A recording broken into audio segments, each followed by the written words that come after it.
I mean, it's a new year, so I think it's good to go out there and chase your dreams and do something that's hard.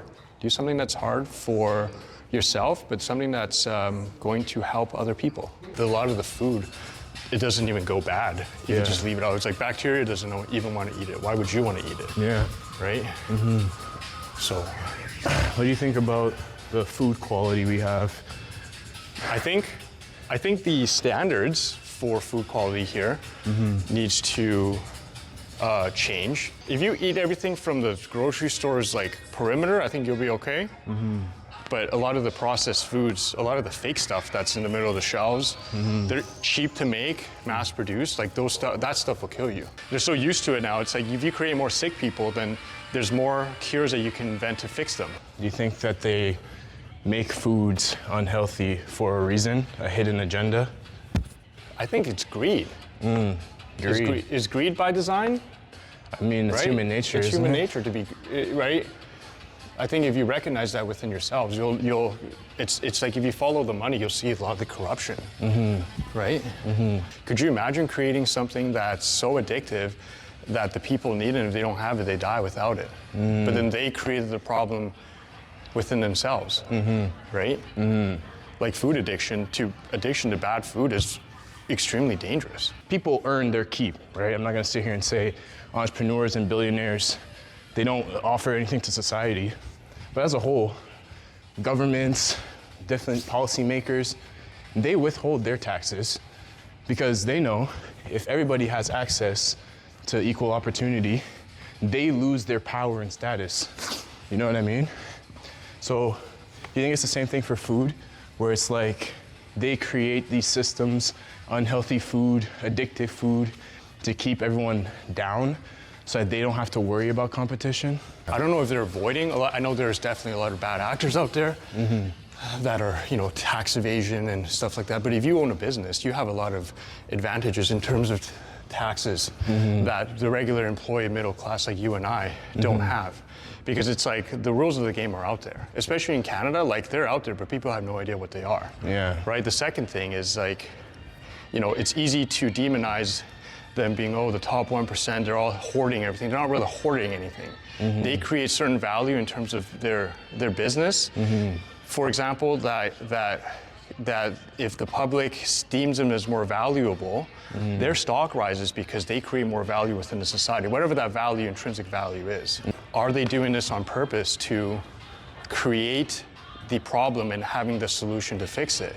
Or maybe the problem is that people just want to eat shitty food. Don't you think, though, there's some level of control? Like, if you think about it, cigarettes. For a long time, doctors were like, you know what, smoke a cigarette, it helps stress, whatever. Then science comes out, cigarettes are actually terrible for you. Yeah. And it's one of those things where they know what's wrong with foods, but they're not gonna they can put laws in place to kind of dissuade people from going that route and eating the processed junk food. Yeah. They have the power, but they won't do that. Yeah. Because who benefits from that? Not them. Yeah. The regular people, right? Us, the sheep, the common folk. So if you think about it, the elites, they have control over all the information we get, and they have very much a lot of pull over society. And that's where the lobbyists, that's where the money comes in, right? Yeah. That's like who owns them? Who do they have to answer to? Yeah. A lot of times the shareholders. Yeah. Right? Yeah.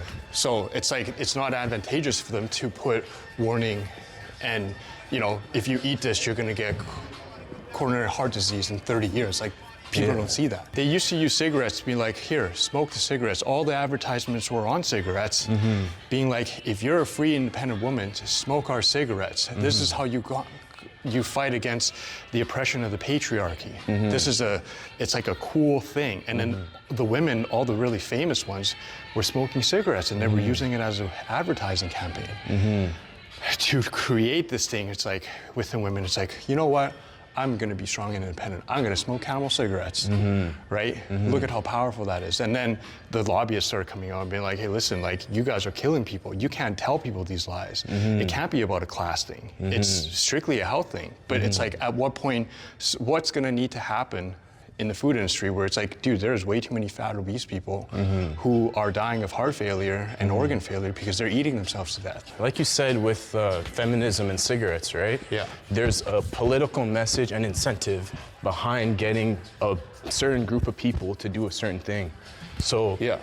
what's the message that encourages people to not eat healthy or to indulge in more junk food? Yeah. There's a reason, right? Yeah. Because it keeps people down, they know that it's their advantage if they stop you Yeah. from actually wanting to eat better.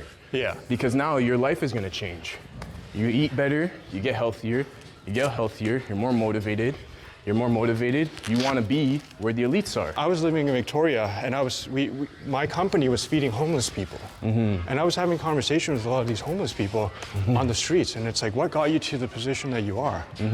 Right? Addicted to drugs, no home. Yeah. A lot of them are very happy because they're not answering to the man. Like they're free. Like they are as free as, and it's like, they don't want out of their situation. They've kind of just been accepting the fact that they are free and that they don't have to answer anybody. I think a lot of these people who are unhealthy are happy being unhealthy because they don't care. It's like that's their comfort zone. You and I made a commitment to come out here and do this because we know it's good for us. Like training sucks, man. Like a lot of training is really hard. This sucks, but I know I have to do it because as I get older, like time's not gonna wait for me. I have to maintain. Yeah. Right? But I'm gonna work within my limits. But you tell that to someone who's obese, who has not done anything in the last 15 years, and all they've been doing is eating and motivating them to get to the gym. You know how hard that is?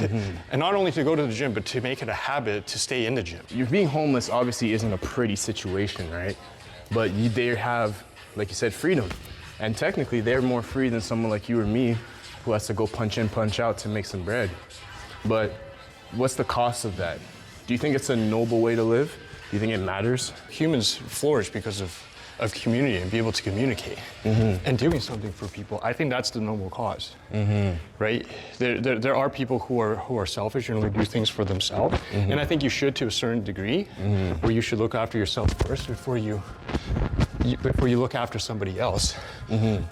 Imagine how different society would be if we had strong fathers, strong father figures, you know, strong family values that are keeping people together. And having a family means you are sacrificing yourself and what you can do so that the next generation, your family, your kids, whatever, can have a better life. Isn't that the most noblest thing that we have? I thought about when we were training with our jiu-jitsu coaches or boxing coaches.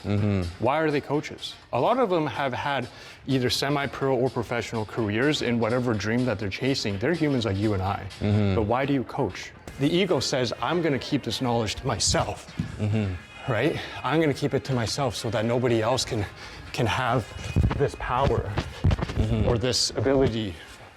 Jiu-jitsu, a black belt, like to become a black belt, you can't be a black belt if you're selfish. You have to go either compete, you have to be able to raise the next generation, you have to be able to teach the ones that are underneath you. Do you think freedom is a good goal to try to achieve? We should be free to interact with each other without the consequence of certain actions, but there are certain like moral standards that we should abide by. Like in history, you were to follow a lot of ancient civilization and cultures and stuff like that. It's always been like a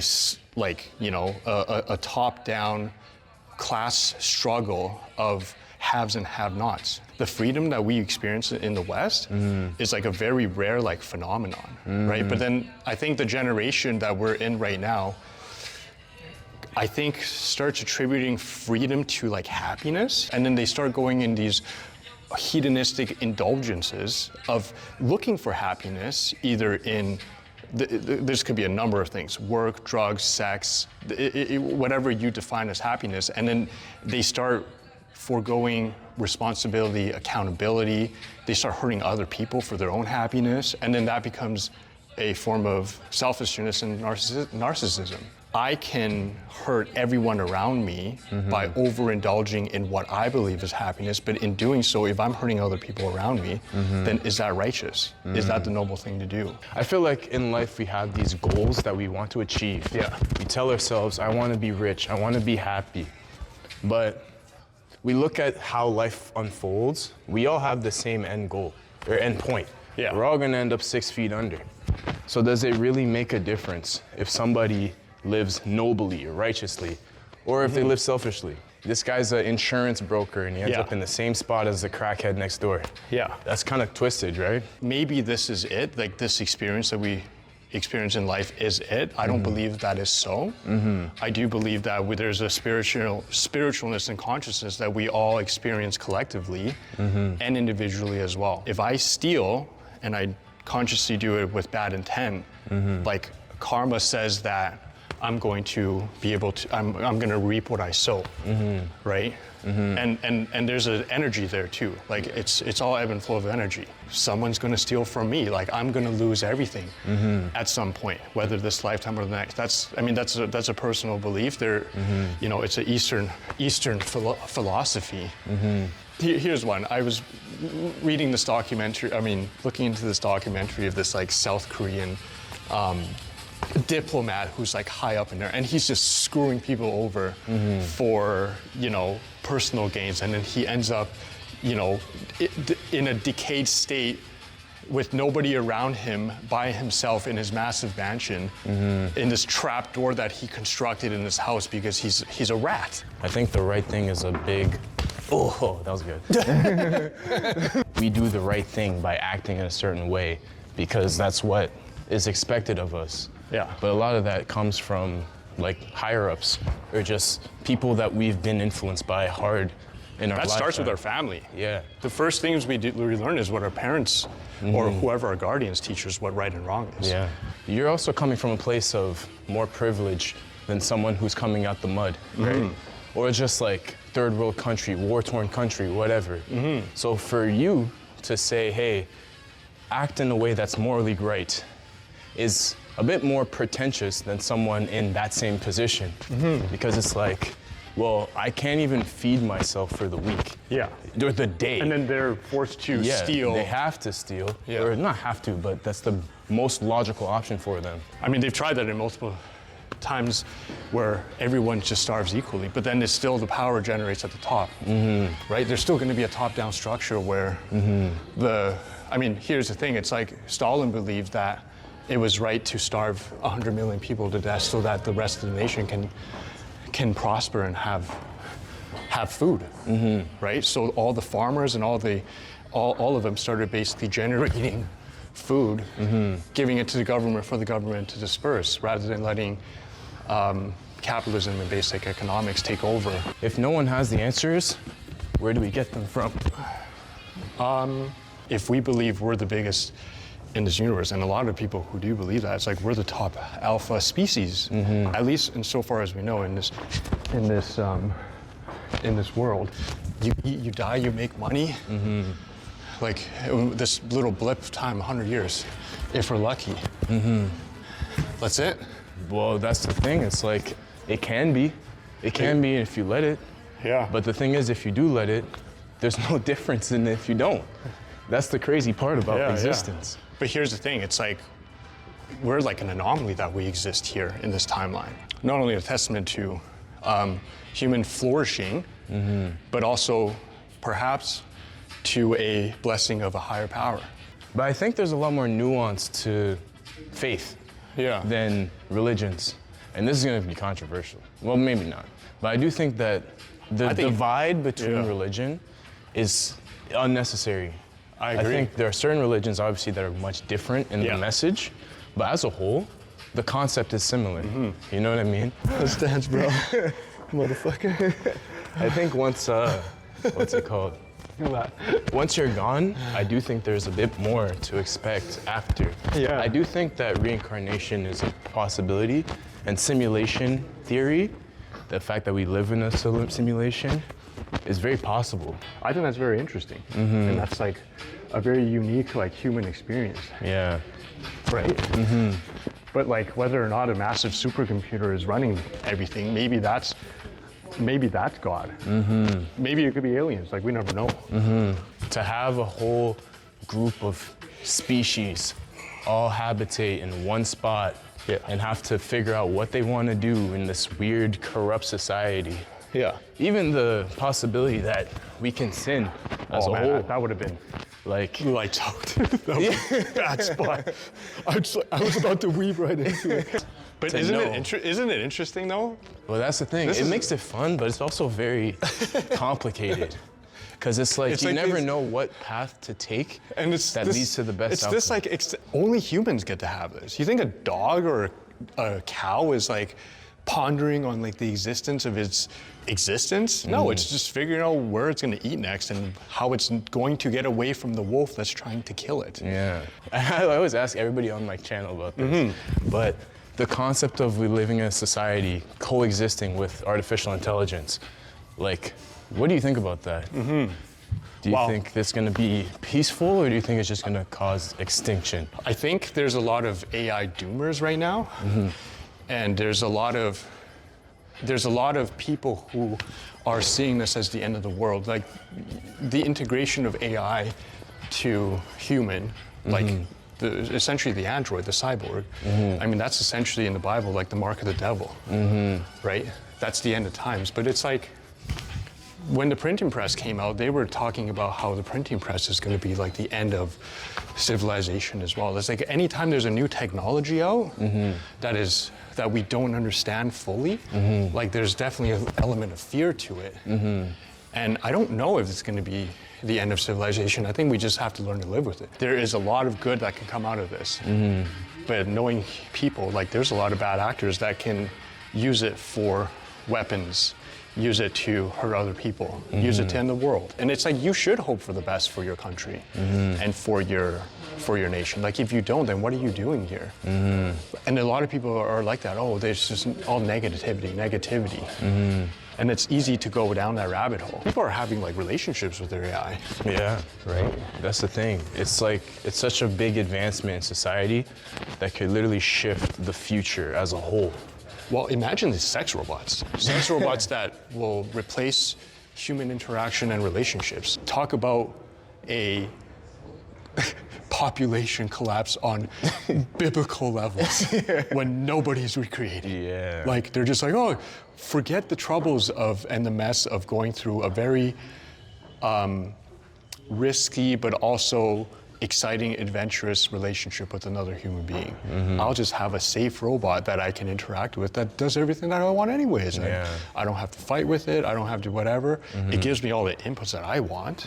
It doesn't talk back. Like, how amazing would that be? Like being in a relationship or trying to find good friendships as you get older becomes, I found, like increasingly harder. Yeah. Like you have to find commonalities and things to talk about. A lot of people have zero communication skills. Yeah. And that problem is getting worse. Yeah. If I can just get a robot to fulfill that, why would I go and risk getting my heart broken, for example? There's no point. There's less incentive. People don't even need to be addicted to the AI robots. Like, look at them with their video games. Yeah. Like they're in their basements withering away, you know, glued to a screen. Their eyes are popping out of their head because they're playing 12 hours of Warcraft or whatever game that you're playing, Fortnite, whatever. And then all of their friendships are online. All of their relationships are online. But we choose. We choose, and then society tells us, and God, I believe in God as well, tells us what is right and wrong, and then you reap what you sow. Yeah. There are consequences to your actions. What if the greater good is that the humans don't know what's best for them, and that the robot gets to decide what's best for the prolonging of the human race? All right, hope you guys enjoyed the video. Watch this video. I don't know if it's on this side. Subscribe, and I'll catch you tomorrow. I gotta get a thumbnail too. Okay.